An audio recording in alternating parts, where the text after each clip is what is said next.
Terima kasih untuk Anda yang masih bergabung bersama kami di Idea Second Session Closing. Dan pemirsa, di segmen ini kita akan coba review bagaimana jalannya perdagangan di sepanjang hari ini. Dan kami ingatkan kembali Anda masih bisa secara aktif berpartisipasi, bergabung bersama kami di telepon interaktif di 02180635979 dan juga ada WhatsApp interaktif kami di 0812 di 1398 di 3749 seperti yang tertera di layar televisi Anda. Anda bisa berpartisipasi, menanyakan secara langsung koleksi saham Anda sampai sejauh ini, ataupun Anda ingin masuk kepada saham-saham tertentu level menarik berapa saja yang bisa diperhatikan, baik untuk investasi jangka pendek, jangka menengah, ataupun untuk jangka panjang. Sudah terhubung bersama kami melalui via Zoom, ada Bapak Lucky Bayu Purnomo yang merupakan praktisi pasar modal. Kita akan langsung sapa saja. Pak Bayu, apa kabar? Kabar baik, Mas David.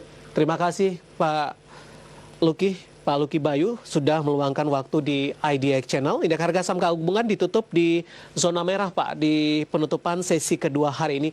Dari sisi sentimen, apakah dari para investor dan juga trader pasar modal ini juga masih menunggu hasil dari Pilpres Amerika Serikat 2020, Pak Lucky?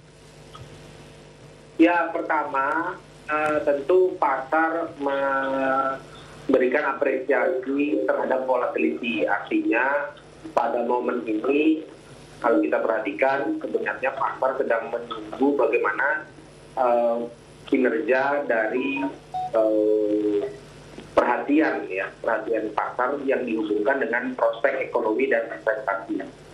Nah, perlu kita simak pertama satu bahwa kondisi pre-market saat ini baik Dow Futures, kemudian Nasdaq Futures dan S&P Futures itu mengalami kenaikan walaupun terbatas. Ya. Tetapi indeks harga saham gabungan saat ini ditutup di zona merah. Dan di sisi lain kita perhatikan volatilitas pasar melalui sibuk volatility index itu mengalami kenaikan hampir 1%. Sebenarnya pasar saat ini sedang mempersiapkan momentum untuk melihat sebenarnya potensi terhadap kinerja instrumen-instrumen lainnya, antara lain adalah komoditi. Karena dalam situasi seperti ini, yang paling mudah diapresiasi selain pasar modal sendiri, itu adalah pasar komoditi dan pasar uang. Kita perhatikan saat ini harga minyak dunia juga sudah mengalami pelemahan dan itu menawarkan sebenarnya potensi kenaikan. Kemudian yang kedua, dolar, walaupun saat ini dolar terhadap rupiah mengalami pelemahan, tetapi mereka berada pada teritori terendah dan itu memberikan kesempatan bagi pelaku pasar untuk memberikan apresiasi positif untuk pekan ke depan. Baik, Mas Lucky, terkait dengan skenario ini Pilpres 2020, apakah Trump atau Joe Biden nanti yang akan terpilih begitu? Anda melihat respon dari para pelaku pasar seperti apa ketika Trump nanti terpilih atau sebaliknya Joe Biden yang terpilih?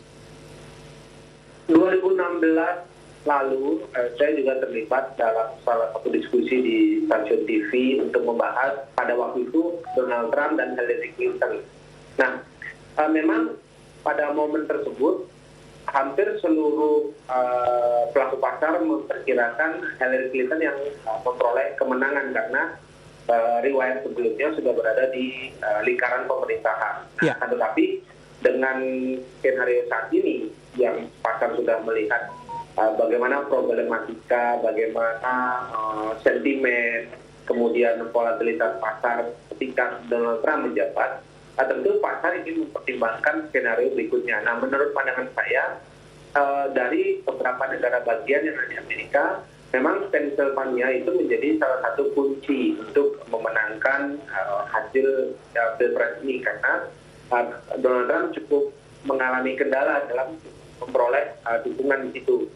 Mengapa demikian? Karena kebetulan Joe Biden mengirim Obama untuk menjadi juru kampanye di suatu jurkam. Nah, di mana kita perhatikan bahwa sebenarnya pasar ingin menentukan satu pilihan apabila hasil kinerja pemilihan electoral vote itu memberikan potensi lebih daripada 45%, maka Joe Biden itu memperoleh peluang menangkan pemilihan kali ini. Dan pasar sekali lagi, kalau kita mempertimbangkan jangka panjang, tentu pasar mengharapkan Joe Biden menawarkan satu program yang baik untuk prospek ekonomi dan investasi. Tetapi sekali lagi bahwa Donald Trump juga tidak kalah penting untuk diperhatikan karena memang ketika Donald Trump menjabat, Dow Jones mencapai rekor tertinggi sepanjang sejarah, kemudian volatilitas sangat tinggi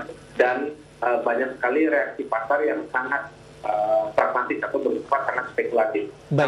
Kesimpulan saya, Joe Biden itu masih memiliki peluang untuk memperoleh kemenangan karena pasar ingin melihat bagaimana sih prospek ekonomi dan investasi apabila ada salah satu kandidat selain Donald Trump.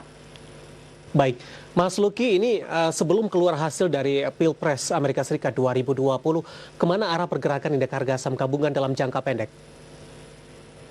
IHSG masih cenderung mengalami pelemahan, ya, tetapi target pelemahannya masih ada pada kisaran angka psikologis yaitu 5.000. Nah, mengapa 5.000? Karena kita perhatikan sejak pengumuman ya, Pilpres Amerika Serikat 2020, indeks masih tetap berada dan bertahan di level 5.000, pada kisaran 5.000 atau level psikologis. Artinya pasar masih mengharapkan adanya potensial upside gitu. Dan yang diuntungkan adalah indeks masih mampu bertahan pada kisaran angka tersebut. Nah, walaupun pasar mengharapkan adanya reaksi, tetapi reaksi untuk jangka pendek itu masih sulit diperoleh. Karena apa? Pasar masih berhadapan dengan tingginya volatilitas, terutama volatilitas yang ada di Chicago Board of Option Exchange atau SIBU. Nah, dengan demikian saya kira untuk jangka pendek IHSG masih mengalami pelemahan, akan tetapi untuk jangka menengah dan panjang indeks masih cenderung mengalami kenaikan. 2016 yang lalu juga pada momen yang sama, pada momentum debat, bukan saja indeks harga saham gabungan, tetapi baik itu futures index, komoditi, kemudian bursa berjangka itu mengalami koreksi sama momentumnya seperti ini, tetapi tidak lebih besar seperti yang tahun sebelumnya. Nah, artinya apa? Kalau kita melihat momentum pelemahan yang dialami kali ini, itu akan bersifat jangka pendek. Tetapi untuk jangka pendek dan panjang, saya kira indeks cenderung menguat dengan target 5.500, apalagi kita dihadapkan dengan momentum jelang penutupan tahun. Masih banyak sentimen yang dapat diperhatikan, apakah Santa Claus Rally atau window dressing, dan pada tahun depan dan juga ada January effect.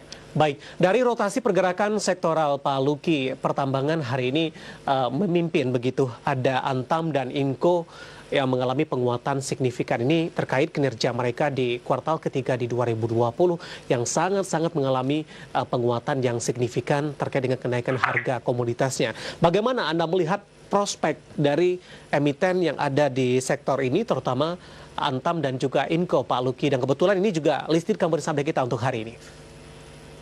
Begini, jadi dalam setiap momentum, apakah itu ada country risk, kalau kita lihat kan sekarang ada beberapa risiko. Apakah itu country risk atau political risk. Nah, kita sekarang berhadapan dengan political risk. Artinya, dalam situasi seperti ini memang anjuran untuk melihat sektor yang memiliki underlying itu menjadi pilihan. Nah, underlying antara lain adalah harga nikel, harga baja, harga emas, pun nilai tukar mata uang dan sebagainya. Nah, begitu ke depan emiten-emiten yang berbasis underlying harga emas, harga timah, harga baja itu dapat menjadi pilihan atau dapat menjadi alternatif. Tetapi komposisi portofolio seperti saat ini itu diharapkan kita memperhatikan perhatian utama terhadap saham-saham yang memiliki kapitalisasi besar. Yang pertama. Kemudian yang kedua, barulah saham-saham yang berada di sektor pertambangan. Mas Luki, menarik, kita akan lanjutkan, nanti kita akan jeda terlebih dahulu, nanti kita juga akan lihat saham-saham pilihan apa saja yang Anda rekomendasikan, dan kebetulan sudah cukup banyak pertanyaan masuk, dan kebetulan juga mempertanyakan saham-saham dari komunitas pertambangan, ada Antam, Inco, kemudian juga Tins. Nanti kita akan lanjutkan, Pak Luki, dan bersama kami, ID Session Closing akan segera kembali sesaat lagi.